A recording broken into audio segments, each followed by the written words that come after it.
Morning. Scott, let's start in Green Bay. Before we get to the Chiefs and the Buccaneers, let's start in Green Bay, where there was a bit of a hubbub after the NFC Championship game loss that Rodgers said, everyone got to look at their future. The GM of the Packers, Brian Gutekunst, came out right away this week and said Rodgers is going to be here and he absolutely will be a Packer for years to come. How important was it for the Packers side to come out and state their intention that they want Rodgers to be their guy? Respectfully, Peter, I didn't think it was necessary, nor did I think it was important, really. And again, I'm not questioning what he did, but coming from my standpoint, the family of football that I come from is that you just don't discuss family business. Family business is family business.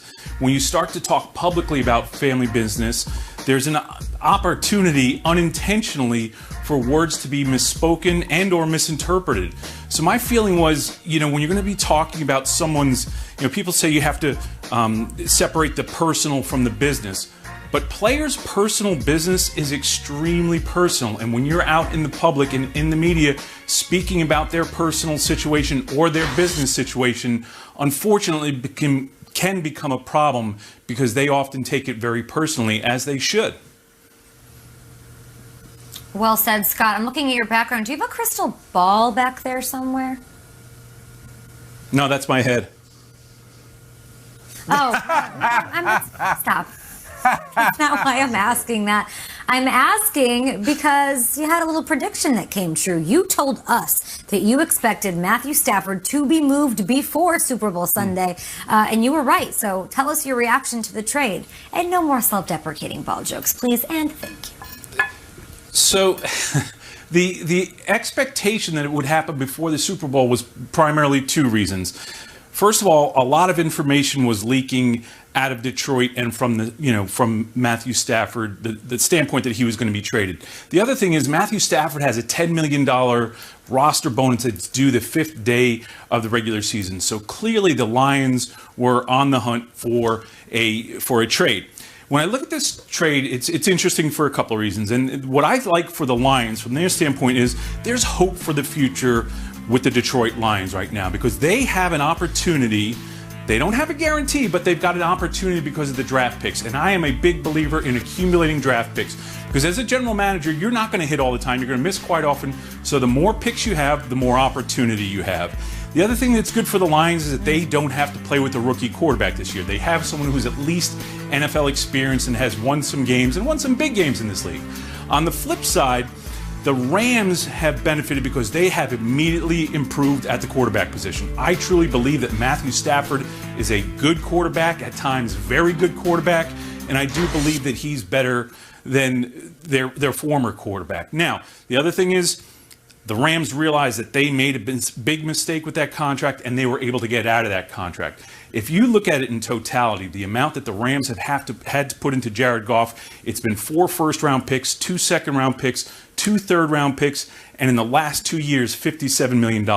So both teams won in the way that they were able to unload their current situations.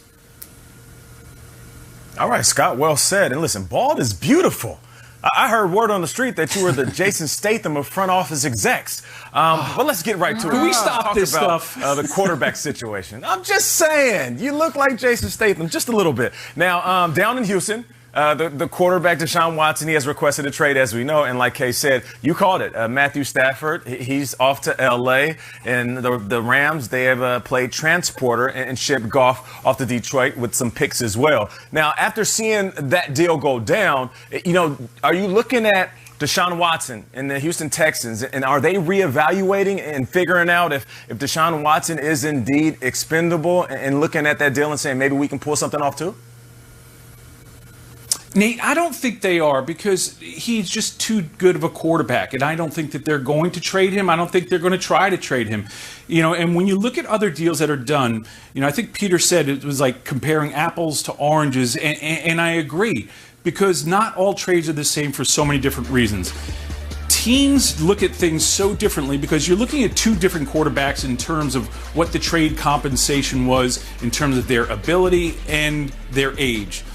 And the thing is, this team doesn't want to trade their quarterback, so that ratchets up the demand also. But one of the big things that is sometimes misunderstood about trades is you're not just trading a player, you are trading a contract. And when you're looking at Deshaun Watson, this year, if he's traded and goes to a team, it is an incredible bargain for the new team this year because he's only going to count for $10.75 million against the cap this year. So that should make the team that receives him have to give up more. Now, the problem is in 2022, his contract and cap number balloons to $35 million.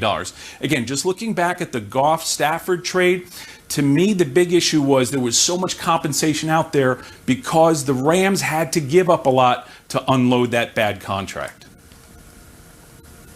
Scott, let's take it to Tampa. The Kansas City Chiefs are attempting to repeat as Super Bowl champions. It's really hard. You know this. In fact, you wrote about it. You wrote a piece, and there's an article right now on NFL.com that you put together with our own Willie McGinnis about the last team to win back-to-back Super Bowls, of which you were both a part of in Super Bowl 38 and 39.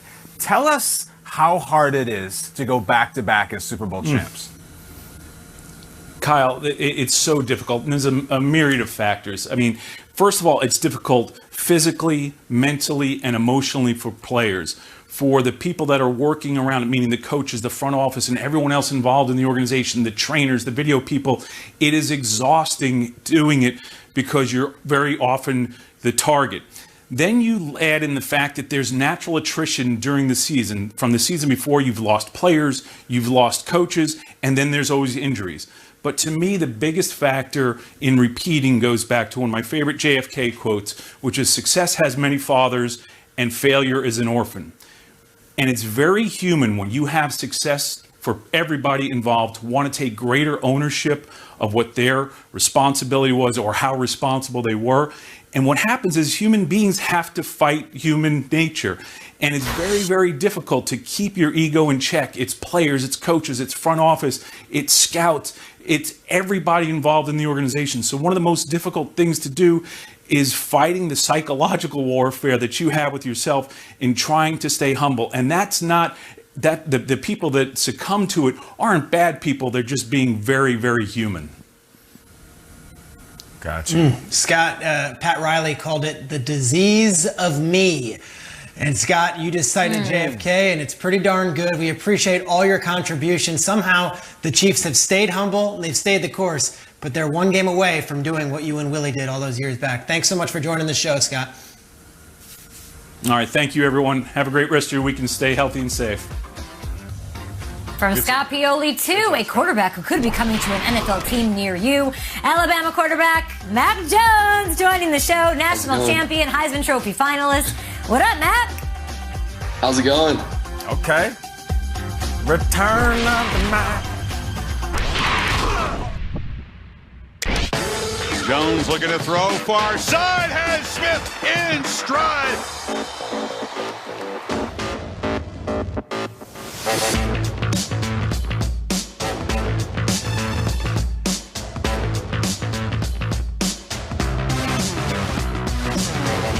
Second and 3, Jones is pressured, lobs it to Harris, who collects it, gets around Borland, and leaps to the end zone.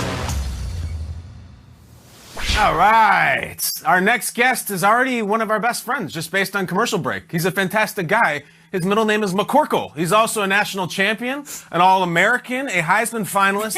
This fall, he might be playing for your NFL team. He played his college ball at a small Division III private university called Alabama. Everybody, Mac Jones, welcome to the program. Hey, Thanks for the great intro. Mac? What's up, everybody? Of course, we're friends already. Mac, we love you. We can tell you're already a guy we're going to root for years to come. Let's get this thing started, though. The Senior Bowl was last Saturday in Mobile. You played it safe. You rested the ankle. Smart. Total respect. You have this weird dynamic now, though, of entering the league in which there's not going to be any in-person workouts at the NFL Combine because of the pandemic. So what impact do you think last week at the Senior Bowl will have on your draft status going forward?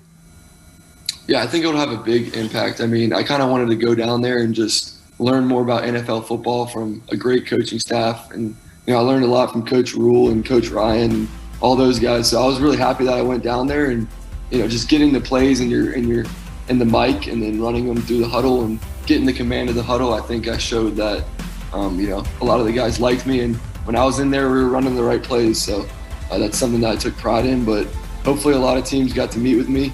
I met with all 32 teams, and I'm looking forward to kind of just moving on. Mac, that's what Baker Mayfield did. He went to the Senior Bowl, got to meet the coaches, got to do the practices, and said, I'm good. I'm not going to play in the game. I want to be sure I stay healthy. And I think it was a wise decision for Baker. I look at this quarterback draft class, and you're right in the thick of it as far as first-round talent goes. But it's Trevor Lawrence, it's yourself, it's Zach Wilson, it's Fields, it's even Trey Lance out there in North Dakota State. What makes you, Mac Jones, stand out from the rest of that first-round caliber quarterback class? Yeah, I mean, I think I'm obviously a great passer. I'm not a thrower. I can make all the throws, and that makes me a passer. But beyond that, I think it's just the intangible things that I bring to the table. It's my preparation. It's the respect that I earn from my teammates, the command of the huddle. All those things I take a lot of pride in, and that's going to help me win games because it takes 11 people. It doesn't take one guy. So. McCorkle, you grew up in Jacksonville. I know that you were a fan of Tim Tebow. I heard that you met him at a local mall when you were younger. Nate and I feel like we were just talking about when you speak to Tim Tebow, it just hits different. He's just very inspiring. He's just on another level. I want you to tell us the impact he's had on your football career. Yeah, I think just in general, watching him in high school and obviously at Florida, and then getting a chance to meet him in that line. And now we're kind of like texting buddies, and I talk to him a good amount. So just, being able to watch him growing up, the way he carried himself on and off the field was just something that I just looked up to him. And I hope that some kids out there today can look up to me. And he kind of set that example, and I can't thank him enough for that.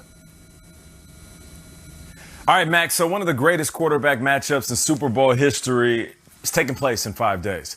I mean, you have Tom Brady, of course, he's the GOAT. And then you have Patrick Mahomes, he's up and coming. So if you're looking at this game, as a quarterback yourself, what are you paying attention to? What are you watching most closely when you're looking at the Super Bowl? Yeah, I think I'm looking forward to just kind of watching Tom, obviously, on a different team. And he's done it before, so I want to see him just go out there and have the same mindset that he had at the Patriots. And obviously, he's one of the greatest quarterbacks of all time, and he's great under pressure, and hopefully he can prove that again on a different team. And then for Patrick Mahomes, obviously they've had some great battles, him and Tom Brady, throughout the years, but I feel like they have a good chance to go back-to-back Super Bowl champions, and that's a hard thing to do. And, Patrick's a different player. He has a little bit of an electric game he can make game-changing plays. So I'm looking forward to watching both of them, and hopefully it'll be a really good game. It's pretty cool you're going to be playing against these guys next year, isn't it, dude? Yeah, it's pretty cool. You know what else is pretty cool? Tomorrow we're having your Alabama teammate, DeVonta Smith, on. And we're excited to talk to him, excited to see him in the league. As great of a player as he was in college, he gets poked at, Mac, online. He gets memed for his build. He's a slightly more slender guy. We're going to ask him about this tomorrow, and we're going to play back what you say. What would be your advice to any NFL evaluators or any NFL fan bases who want to pass on DeVonta Smith because he doesn't have a more traditional build? What would you tell them? Yeah, I'd say passing on DeVonta would be a bad idea. If you just watch the tape and watch what he's done the past 4 years at Alabama. I mean, he shows up and goes to work. Nobody stopped him in college. So, I mean, in NFL is completely different. There's a lot more press, but Smitty's proved that he can get off press coverage and get open. So, and beyond football stuff, he's a great guy. Comes to work every day, and he's a close friend of mine. He actually just sent me a jersey yesterday, so I sent him a jersey back. So, he's just a great guy all around. All right, Mac, it's never too early to get into draft mode, and the New England Patriots have the 15th overall pick. Nick Saban and Bill Belichick, very close friends. Have you heard any rumors, gossip about maybe being on the Patriots' radar, as a lot of our New England fans are watching the show this morning? Yeah, I mean, there's all sorts of things out there, I guess, but for me, it was, like I said, I got to meet with all 32 teams and got to meet with the Patriots, and there's some scouts there, so hopefully I left a good impact on them. I think Coach Belichick and Coach Saban, obviously, like you said, have a great relationship, and I hope Coach Saban has good things to say about me, but I assume he would. And, obviously one of my buddies Damian Harris plays up there too, so I talked to him a good amount.